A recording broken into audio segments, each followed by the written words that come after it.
구로님들 나마스테. 갑자기 비가 오는 어느 날 와이프랑 소주를 한잔하면서 인생에서 힘든 순간을 극복하는 방법에 대해 더 긍정적인 삶을 사는 태도에 대해 이야기하고 있었는데요. 문득 제가 하는 말들이, 답변들이 요가를 통해 배웠던 지혜가 많다는 것을 깨닫게 되었습니다. 그때 아! 하며 머릿속에서 불이 한번 켜지면서 요가가 곧 우리의 삶이며 인생을 더 잘 살 수 있도록 계속 말을 걸고 있었구나 하는 생각이 들면서 이번 콘텐츠까지 오게 되었습니다. 그래서 오늘은 개인적으로 느꼈던 요가를 하면서 배우게 되는, 깨닫게 되는 다양한 삶의 지혜에 대해 알아보도록 하겠습니다. 짠! 요가를 처음 시작할 때만 해도 헬스도 오랫동안 해왔고 다양한 운동을 해보며 운동신경이 좋은 편이니 요가도 잘 할 수 있을 거라는 나름 자신감이 있었다. 기구 하나 없이 매트와 내 몸 하나만 있으면 되는 운동이라 쉬워 보였지만 하면 할수록 다른 운동보다 더 힘들고 더 땀도 많이 나고 되는 동작 하나 없고 제대로 할 수 있는 것이 없다는 것을 느낀다. 내 몸 하나 내가 원하는 대로 움직이지 못하고 통제 관리도 안 되니 한없이 부족하고 작아지는 느낌이 들면서 자신했던 내 자신을 반성하게 된다. 잘하고 못하고는 상대적인 것이니 항상 부족할 수 있다 생각하고 더 겸손하게 살아야겠다 생각한다. 아직도 요가를 할 때마다 느낀다. 요가 너무 어렵다. 겸손하게 피땀 눈물 흘리며 요가를 다니고 있는데 3개월이 지났는데도 아직도 제대로 되는 자세가 없다. 3개월이나 했는데 내 몸의 유연성은 제로이고 아직도 너무 어려우니 답답해서 그만할까 하는 생각이 든다. 그렇게 포기의 경계선에 머무른 날 앉아서 정구라는 자세를 하는데 뭔가 가벼운 기운을 느낀다. 허리 아랫부분이 어제보다 조금 더 펴지고 내려가는 것이다. 풀샷으로 보면 이 미세한 변화는 아무도 모르는 나만 아는 것이지만 이 성취를 통해 아차 하며 인내의 중요성을 깨닫는다. 무슨 일이든 어려움을 참고 견디면 성취가 찾아오고 힘듦을 극복할 수 있는 것인데 포기하려고 했던 내 자신이 부끄러워진다. 아직도 내 유연성의 변화는 너무 가끔 찾아와서 한 대 때려주고 싶지만 언젠간 좋아지겠지 하고 포기하지 않고 노력하는 가치에 집중한다. 그리고 또 변화를 하염없이 기다린다. 기다림의 미학.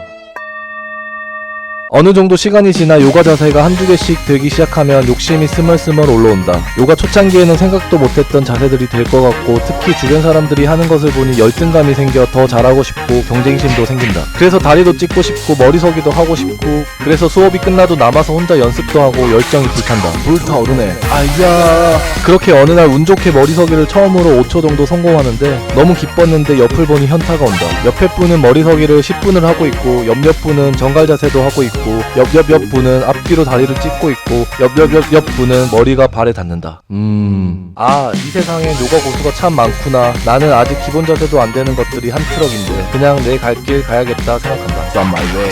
지금은 머리서기를 쉽게 할 수 있지만 아직도 도전해야 할 어려운 자세들은 넘친다. 아마 정갈 자세를 하시던 분도 아직도 그럴 것이다. 우리의 삶도 비슷한 것 같다. 나보다 뛰어난 사람은 얼마든지 있고 그래서 비교하다 보면 끝이 없고 넘어야 할 산은 계속 있기 때문에 주변 사람들과 비교하고 부러워하지 말고 나 자신의 목표에 내 자신과의 싸움이나 즐기자.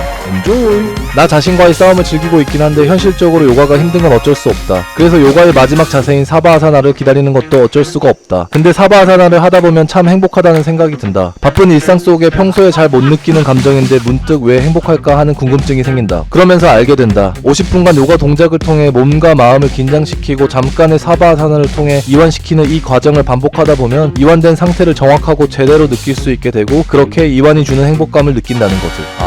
중요한 것을 놓치고 있었다는 생각이 든다. 삶이 너무 바쁘다 보니 휴식을 잊고 살아가고 있었다. 이 행복한 휴식 말이다. 그렇게 휴식의 필요성과 중요성을 깨닫게 된다. 하지만 동시에 또 다른 진리도 느낀다. 사바아사나가 너무 빨리 끝나는 것처럼 일할 때는 그렇게 시간이 안 가는데 휴가나 휴식은 그렇게 시간이 빨리 간다는 것. 뉴뉴.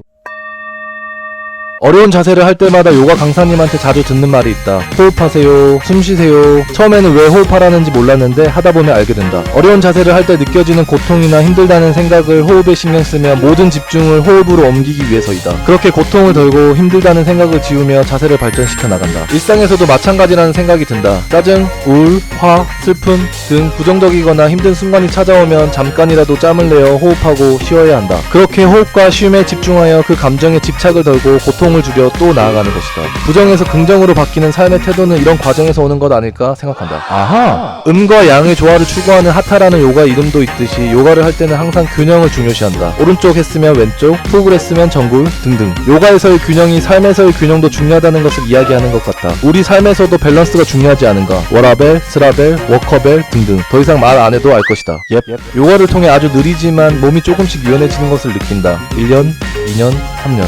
시간이 흘러 과거를 돌아보면 내 몸의 변화와 함께 또 하나 변한 것이 있다. 바로 내 사고다. 좋고 싫음의 집착 정도, 타인의 관점을 이해하는 넓이, 안 좋은 상황을 좋게 바라볼 수 있는 태도 등등 사고가 더 유연해지고 있는 것 같다.